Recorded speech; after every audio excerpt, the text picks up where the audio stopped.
Good evening, ladies and gentlemen, and welcome to tonight's event. My name is Brett Ward, the General Manager of International Marketing for Brickworks, and whether you're joining us here in Australia or anywhere across the globe, we thank you for being with us this evening. In the spirit of reconciliation, Brickworks acknowledges the traditional owners of the lands on which we're all gathered and recognise their continuing connection to land, waters and culture. We pay our respects to their elders, past, present and emerging.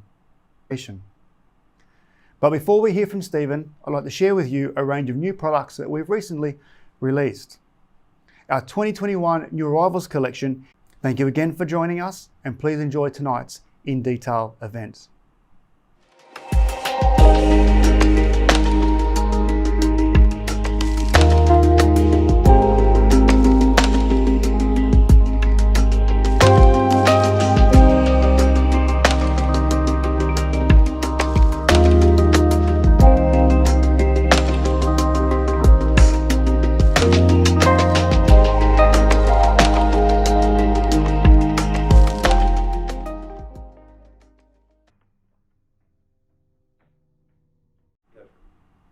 Hello Jun, great to see you again after my visit to Tokyo 14 years ago.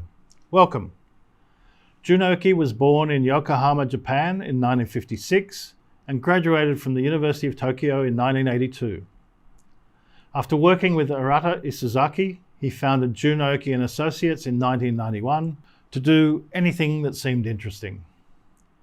Works have ranged across architecture, interiors and art, including a series of houses, public facilities, quite a number of fashion boutiques for Louis Vuitton, and artworks UBIS and Red and Blue Line. Jun Aoki received the Architectural Institute of Japan Annual Award in 1999 and Minister of Education's Art Encouragement Prize in 2005. He is currently a professor at Tokyo University of the Arts and director of the Kyoto City Museum of Art. In 2020, Jun Aoki and Associates was reorganized and renamed as AS under the joint partnership of Jun Aoki and Masato. I now invite Jun Aoki to share his presentation with us. Thank you, Jun. Konbanwa. Good evening. I'm Jun Aoki. The title I gave for this evening is Designing Clouds. This is the most recent building I designed it. As you can see at first glance, this building is sunny, not cloudy. What I like to describe the architecture I have designed so far as clouds. Today I would like to look back my 30-year career and explain in what sense they are clouds. The Manmihara Bridge, 1995. This is my first work. It was completed in 1995. It's a small bridge, about 40 meters length. Structurally, it is very simple, a so-called Vuitton bridge. However, it is special in that you can walk across both upper and lower paths. It's a country town. Over there, you see an ordinary bridge that looks like it could be anywhere. But when you get very close to the bridge, you can see there's another path under the bridge. In the middle of the path, there are two round holes through which you can see the clear stream flowing below. And you can also fish from here. I did not try to design this bridge as anything more than a road. When the road crosses the river, it tears up and down and then comes together again on the other side of the river. That's all. There's no purposeful space here, just a space made of people coming and going. However, at night, the villager would bring alcohol and have a party here. This bridge was not designed to attract people, but people naturally gather here. That's when I began to think architecture doesn't have to be a destination, but just a space for people to come and go. This ambiguity made me think of clouds which do not have a clear outline of an object. Fukushima Lagoon Museum in 1997.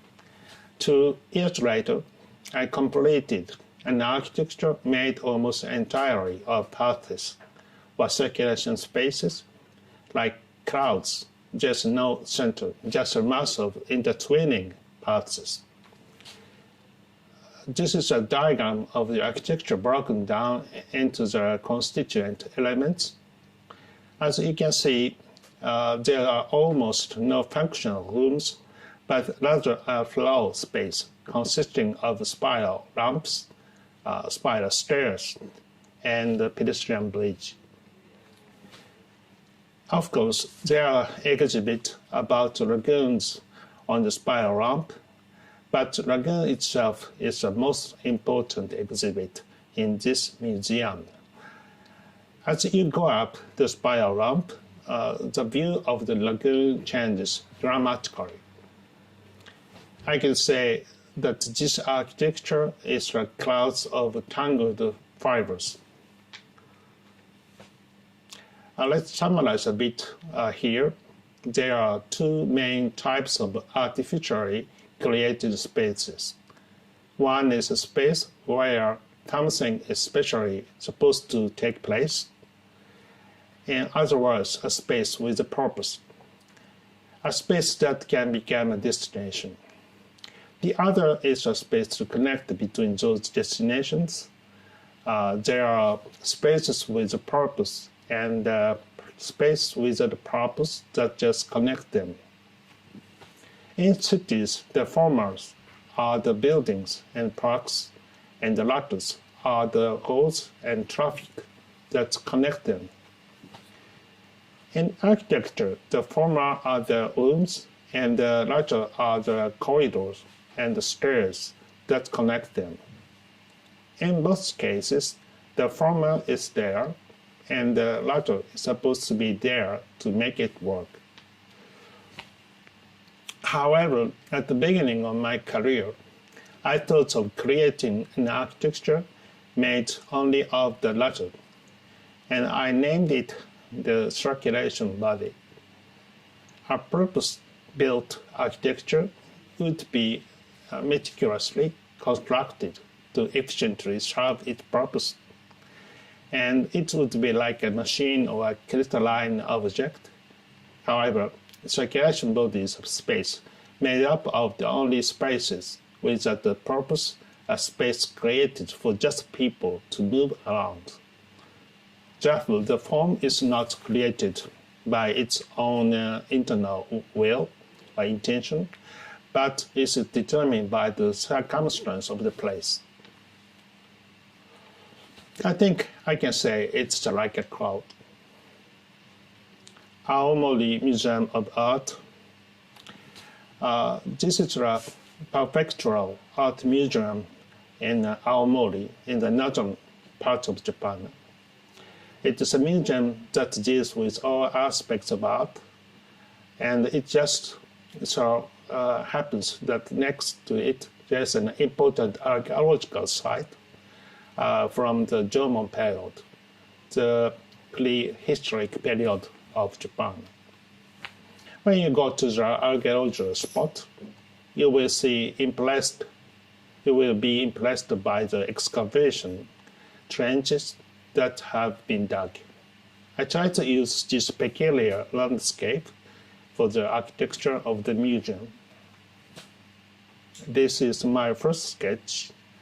The ground will be dug into the trenches running the length and the breadth of the site. And while solid with a protruding and retracting underside is placed over it. In this white solid, there will be exhibition rooms, so-called white cubes, and the space sandwiched between the 2 protruding and retracting surfaces will be urban exhibition rooms. So how do you convert this idea to a cross-section of the cross-section into an idea of plan. And I thought that if I interpret it as a plan, it would become a checkerboard pattern. This is because if you walk through the in-between space, the white solid and the alternate space will appear alternately. This is a resulting plan of the second basement floor. It's like a checkerboard pattern, and this is the basement 1 floor plan. The interesting thing about the checkerboard pattern is that in this pattern, the figure and the ground are alternately reversed. If you look at the white square as a ground, and the black square becomes a figure, and vice versa.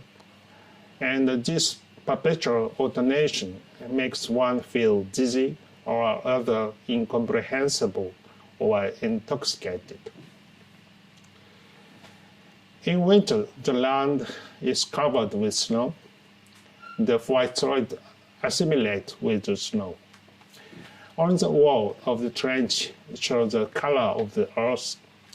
This is the interstice between the earth and the white solid. You can see there is a very thin horizontal strut. Once inside, the earthen space and white space keep alternating. A white cube, the floor is also white. Again, a white cube. And this is a large space in the museum. It is a cubic space, 20 meters long and 20 meters wide and 20 meters high. You may be able to tell how big it is because you can see only one person playing the viola in the picture.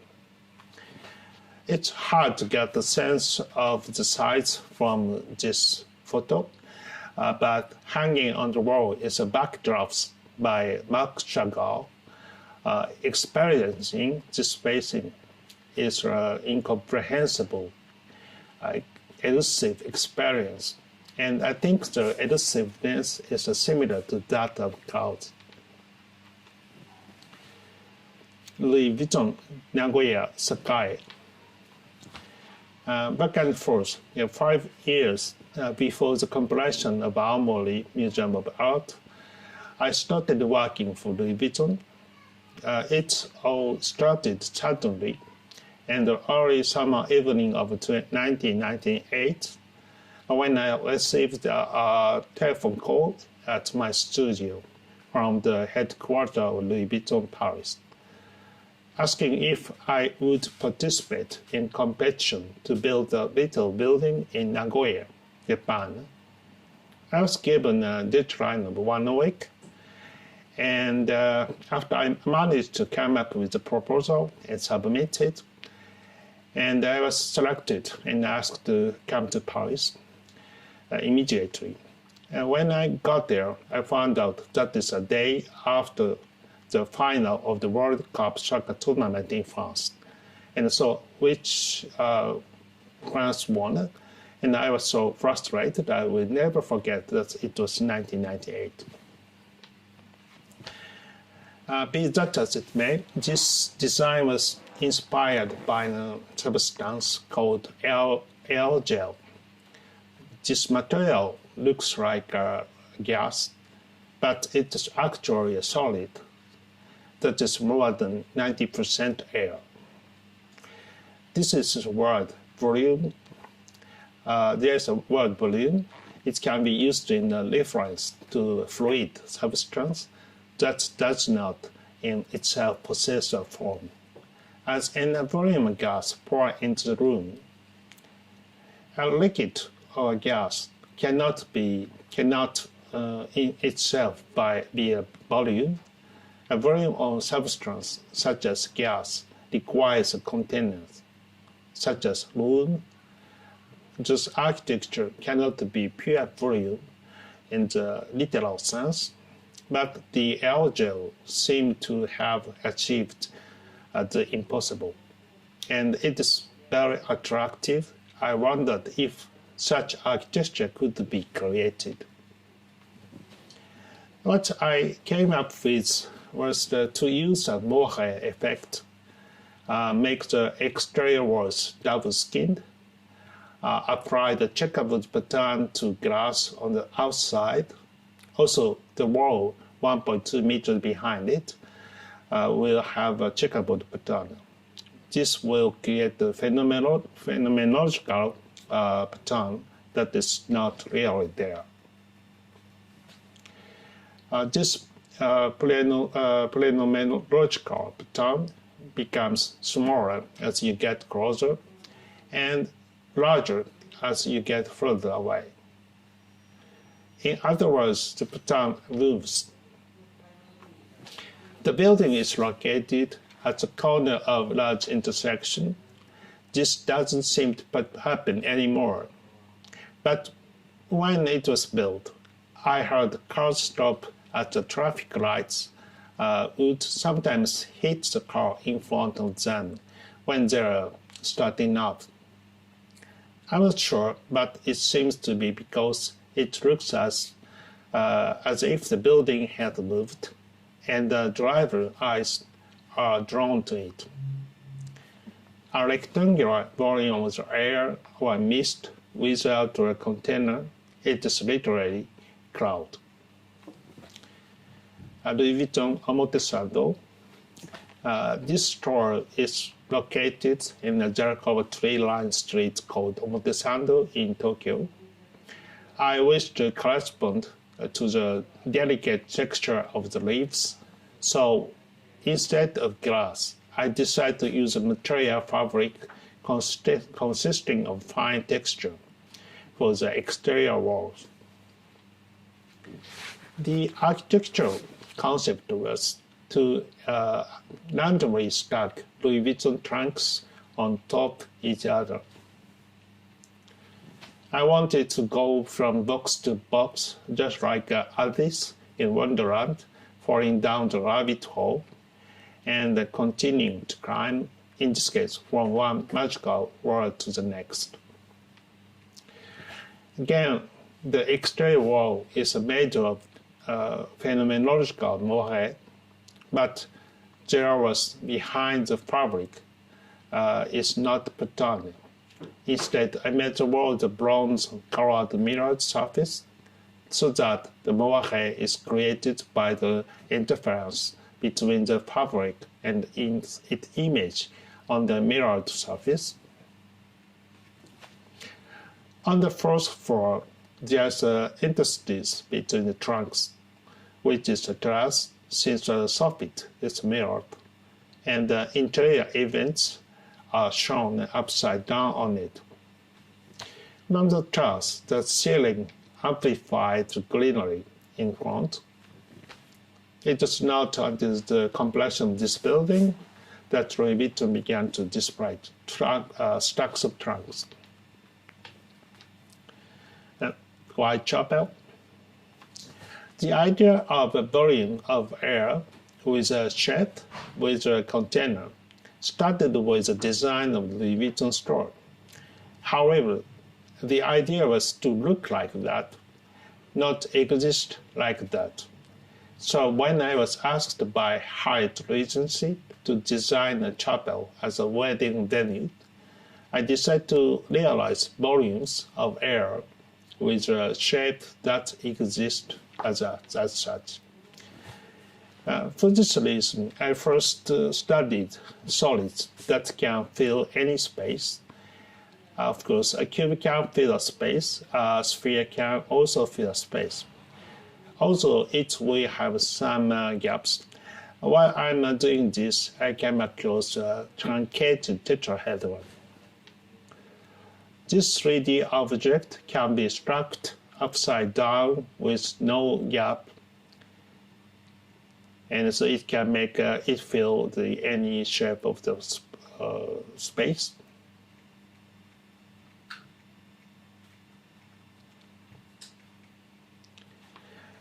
And the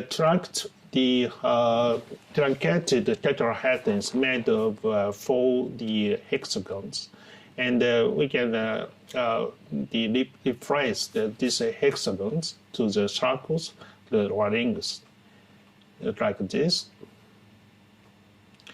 The result is a three-dimensional combination of rings. And I wondered it would be possible to create a wedding chapel using these rings not as a decoration, but as a structure. We made iron pipes 6 millimeters in diameter, sliced into thin rings, and the construction was completed by welding these rings. The inside of the chapel was wrapped with calcium organza rings as particles appears to float in the fog.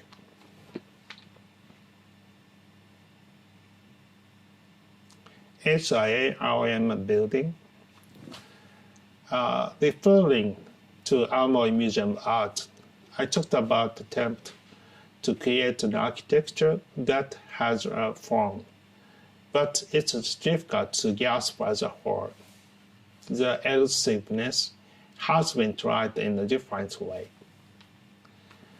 There are 7 types of windows, each quadrate with a size of 1.15 meter, 1.45 meter, 1.6 meter, 1.75 meter, 1.9 meter, 2.05 meter, and 2.2 meter. They are placed methodologically, but at the same time in the disarray, like a freehand drawing intended to be as accurate as possible. Technically, the building is made of reinforced concrete, but I had hard time eliminating the seams and expressing the windows as abstract square holes, while still fulfilling the function. In this way, when photographed together with the surrounding buildings, it looks as if only these buildings inlaid with CG. This building may be said to be a realization of computer graphics that is actually only an image. J. Speaking of squares, I have designed one house with only square openings. I almost paranoid. I was not concerned about overall shape here. I just focus on the particles that make it. And it is similar to how the overall shape of the cloud is determined only by external conditions and the relationship between the identical particles of the formate. Cherry blossom behind the square, a square of covered glass, squares through the rooms, a square with double doors. The lighting is also square. A staircase forced into the square. A square with inlaid storage furniture. There are also squares all around the sink. Omiyamai Sports Center. This is a community sports facility located in the residential area near Tokyo. We are asked to design a gymnasium and an indoor swimming pool, both of which will be large, tall spaces that will disrupt the surrounding environment if it's built as they are. Therefore, we decided to make the gym go down to the second basement and in the swimming pool go down to the first basement to reduce the size of the building that goes above ground. Walking around the city, no one would think there are big spaces here. On the left is the entrance to the facility, as well as the gymnasium, and on the right is a light shed for the indoor swimming pool. Entering the entrance, looking down, there's a void that leads to the second basement. This is the second basement for a very high ceiling.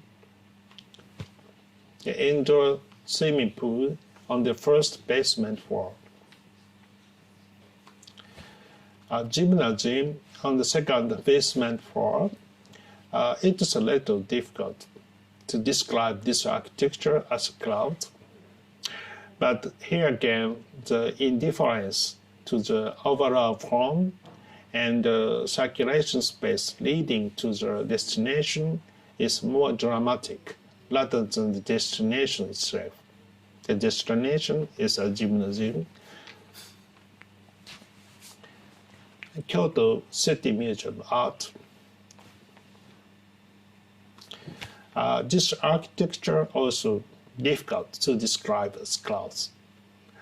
But if I were to call it a cloud, I would say that the weight of the circulation space has been increased in the existing architecture, and that it has been focused on drawing out the potential of the existing architecture with very little self-assertion. This is a renovation project of the oldest public art museum in Japan. This is a renovation project of the oldest public art museum in Japan, built in 1933. The photo shows the building at its inception. More than 80 years have passed since then, and today, unlike in the past, museums are facilities that many people visit on a daily basis. However, the museum lobby was very small, and they could not handle a large number of people. Tents were set up in the front yard of the people to line up to buy tickets. Therefore, we dug into the museum front yard to create a new lobby on the basement floor, which can be reached naturally by lamps from both sides. To the right is newly created coffee space. In front of the entrance is a ticket booth area that used to be the basement space. And at the end of it is a big staircase leading up to the ground floor. This newly built ground staircase connects the basement to the ground floor. The space you climb up to was originally a large exhibition room for sculpture. This time we renovated into a hub space for the circulation of this museum, elevator shaft, and a spiral staircase, and balconies as second floor passageway. The end of this large space used to be in a dead end, but with this renovation, we extended the floor line to the end of it. Through the opening, then through another doors, and you will come across a view of the Japanese garden and the mountains that lies behind. This place was originally outside. This time, however, we are using it as an interior space and connecting it to the newly built gallery for contemporary art behind it.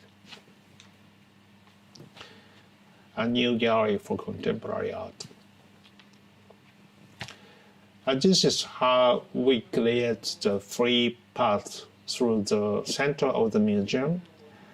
What we have done is to retranslate the original architecture with a completely new circulation flow. In a way, I even feel like I'm back at my starting point. This is the last project I will introduce today, Louis Vuitton Ginza Namiki. This is a reconstruction project of Louis Vuitton store that I designed and built in 2004. The original architecture was like this. The new store is about twice as tall as the previous one, and it was designed as a water column. So, how can we create a water column without using real water? And what I was wondering was whether the artist painted water on the canvases.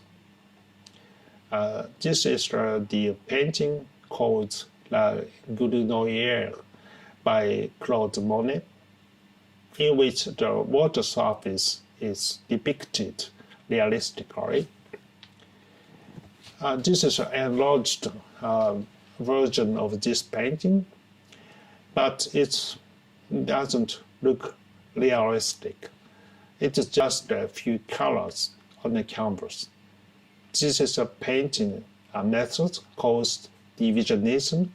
What I came up with was a way to break down the sounds light into two colors and then synthesize them.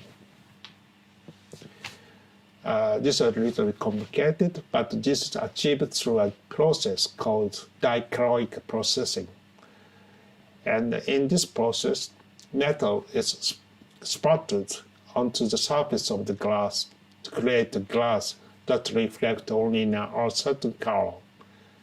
In this case, we custom-made a glass that reflects only orange component. Then the light transmitted through the glass become bluish because the orange component is removed. If the back of the glass is white, the bluish light will be reflected there, and eventually the blue will come out. In other words, dichroic processing can be used to split sunlight into two colors and then integrate them. In this way, we have created architecture that looks like a painting that has become entity. Due to COVID-19, Louis Vuitton teams from Paris were not able to come to Japan when it was finished, completed. So I sent them a picture of the completed store, but they said, no, we've had enough of computer graphics. Please send us a photo of the real thing. I'm still not sure this can be the code a cloud again. Thank you for your kind attention. Thank you, Jun, for your highly considered presentation. You introduced us to your ideas of designing clouds.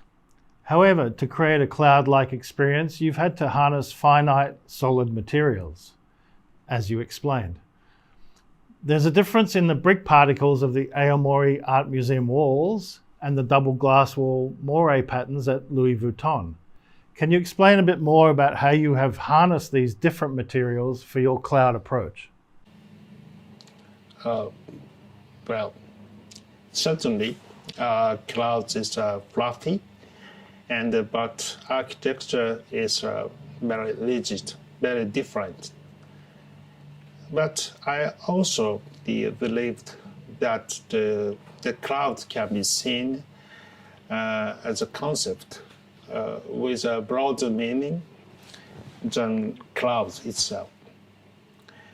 And something that is made of cloud principles. And in today's lecture, I presented an attempt at something looks like a cloud, and the attempt at something that is made of cloud principles, like Whitechapel. The former includes the Louis Vuitton project that uses bokeh effects. The latter is like Whitechapel. It's made of identical elements of rings, where they are clustered together at intervals.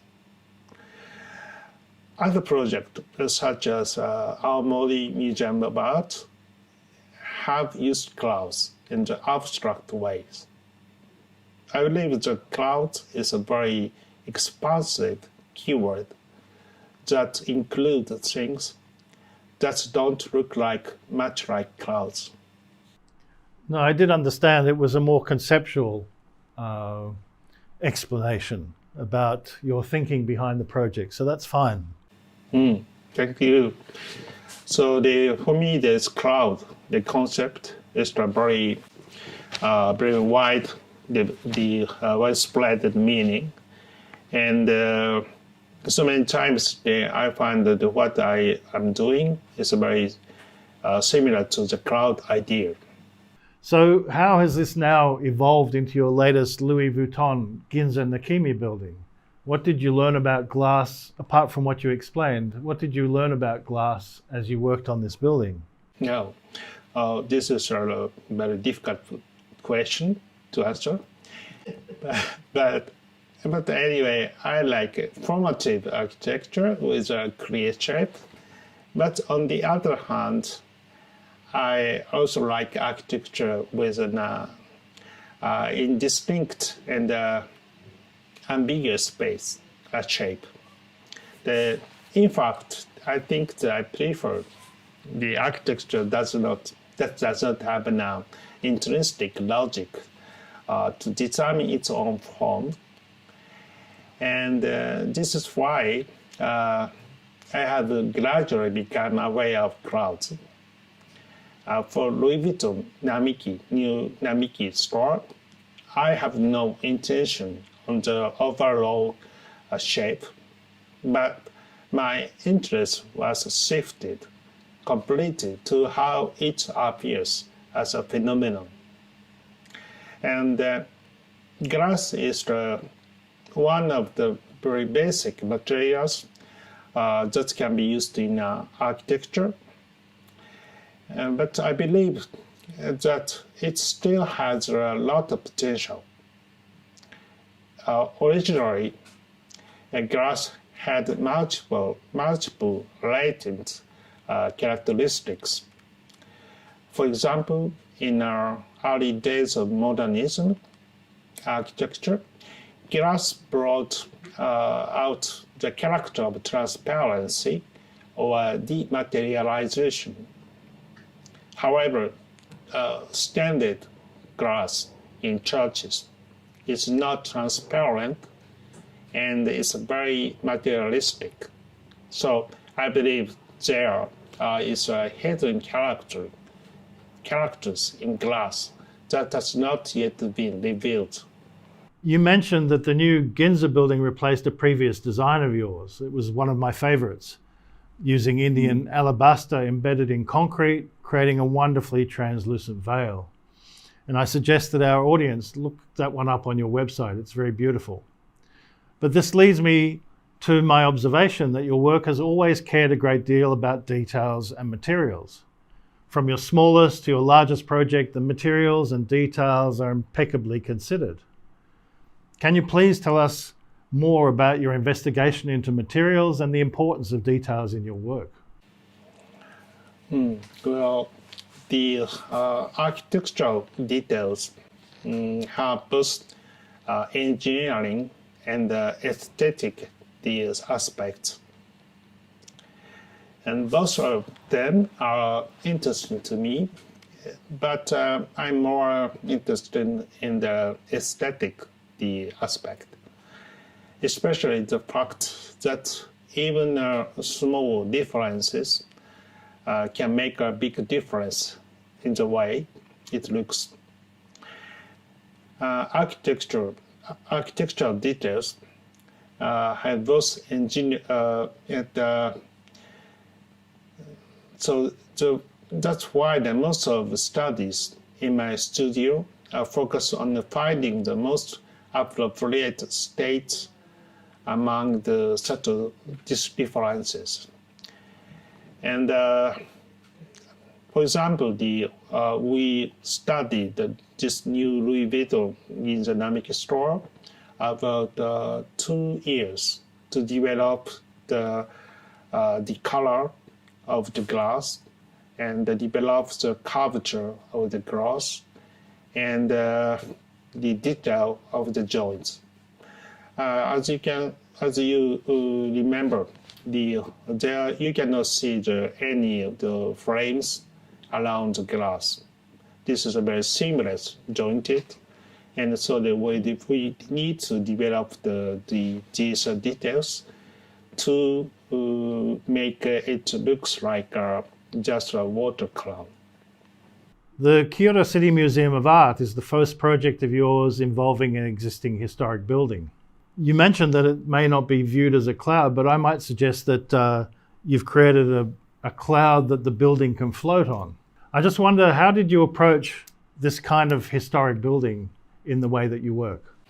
Okay. The museum is a very old building, and also the feeling is very, very rigid and very solid and very heavy feeling. And one thing is we want to do is to make it more light feeling, and because it is too heavy feeling. And also, but we want to respect the characteristic of this inherited characteristic of the building. And we don't want to make my own thought on the building. We want to develop some aspects that can be the latent, but could be much potential. And so today I explained about we changed that circulation. Of course, we add several elements like elevator shaft and spiral stairs and a big stairs, but it is not so big part of the building. But the route or the circulation, the line has dramatically changed. And so this change makes the people feel very, very different feeling. And this is the approach, which does not mean my own idea to make a new architecture or to make some contrast with old building as my new idea. But this is the development from the very old building. So this is the altruistic way, and so it's not the very rigid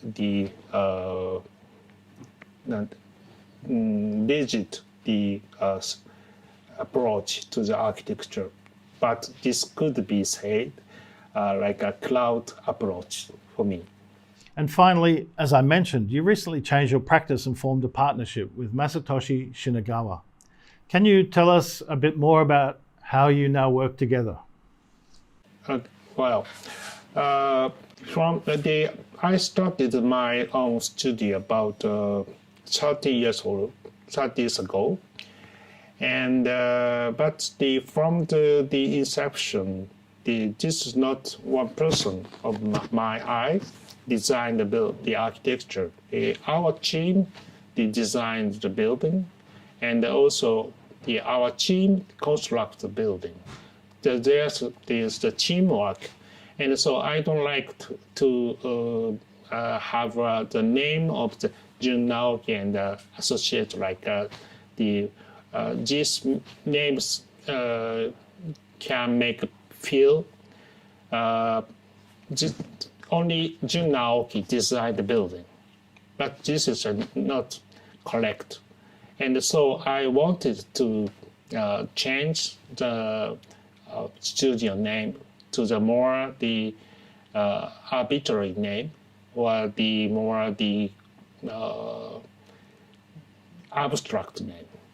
And with the Shinagawa, he worked as the chief designer of my studio about over 10 years. And so this is, I thought this time he can be a partner, and the equivalent partner of me. And so we think it is a very good chance to change our name of this studio to AS. And now we work together. It's more freely, and sometimes the Shinagawa make the idea for the one project, and we make a lot of discussion to develop each other. And I think this is better the process to make architecture. Thank you very much. I think that's a great point to end on. Thank you once again, Jun, for being our latest Brickworks inDETAIL international speaker. And we look forward to following how you and AS progress in the future. I now ask Brett to end the proceedings.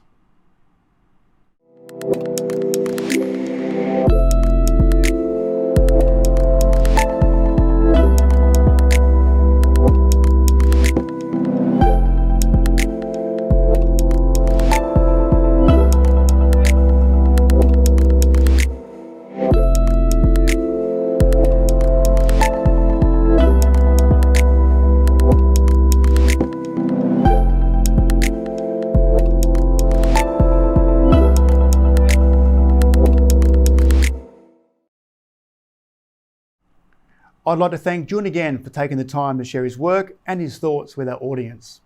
Thank you also to Stephen for his involvement and to everyone who joined us for tonight's event. To view our new product collection, be sure to head to our website or your nearest design studio. Thank you again for joining us, and please enjoy the rest of your evening.